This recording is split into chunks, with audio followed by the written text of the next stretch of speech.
And now, the most powerful radar in the tri-state with meteorologist Noah Alatza. The Sunday evening tri-state talk about another hot, humid day out there today. Temperatures still pretty mild out the door right now at 10 o'clock. 77 degrees here in downtown Evansville. A live view right now from our 44 News Metro Cam confirming to you most of those clear conditions. Notice the humidity and dew point levels, though, still pretty high. Pretty sticky weather that we're working with. All eyes, though, focused right now on the tropics as Hurricane Dorian continuing to pack sustained wind gusts up to 185 miles per hour. As this system continues to track off to the west at about 8, it will put down a lot of heavy rainfall. Now, this did make landfall in the Bahamas a little bit earlier today as a Category 5 storm.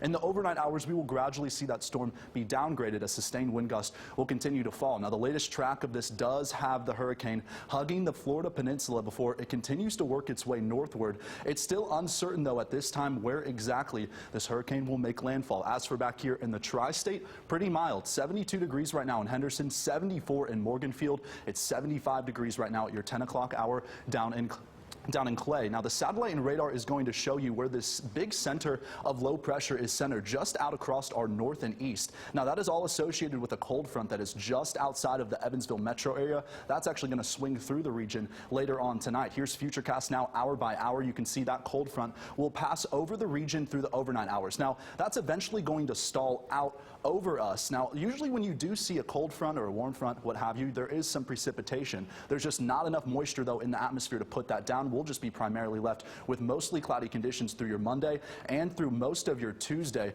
with most of that rainfall situated well back out across the east. As for back here, your 4K Doppler remaining mostly quiet right now at your 10 o'clock hour. There is nothing in the way of rainfall. Your high temperature is going to be pretty warm, pretty mild again for your Labor Day. 83 degrees in Owensboro. We'll climb to 83 in Henderson as well as Evansville tomorrow afternoon. 83 degrees is that afternoon high temperature over in Morganfield. Now, we do have to wait a couple of days before we work our way into some more dry, comfortable weather. You can see that large dip there in our humidity tracker.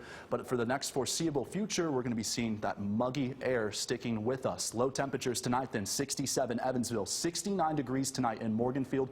We'll fall off there to near 70 degrees tonight in Owensboro. Now, out the door tomorrow, Labor Day plans or anything, it's going to be pretty beautiful out there. 74 degrees by 9 o'clock. We'll climb near 81 there by lunchtime. Your noon temperature there under partly cloudy conditions. So tonight here in the River City, 69 degrees. We'll call it clear, calm, and dry. Now, there is the chance, though, for some patchy fog in some of the outlying areas as that west wind kicks up there at 5 miles per hour, and those temperatures dive lower than the 70s. And the 7-day forecast then up to near 90 degrees by Tuesday, 89 for a high, 85 degrees there by Wednesday before that passage of a cold front drops high temperatures into the low 80s. We'll struggle to even get near 80 degrees by the time that we enter Friday, with mostly clear conditions and sunny skies throughout most of the region. And Megan, I'll tell you, it is pretty sunny, nice weather that we are continuing to see. And I mean, look at that. No rainfall? No, fall-like weather too returning. So all in all, a pretty solid, decent forecast that we're looking at. No complaints. No, I don't, but it is a little muggy outside. I know a little muggy, but we'll get through that in the next couple of days. Sounds good. Thanks you so much, Noah. Well, coming up, tensions continue in the Middle East, as has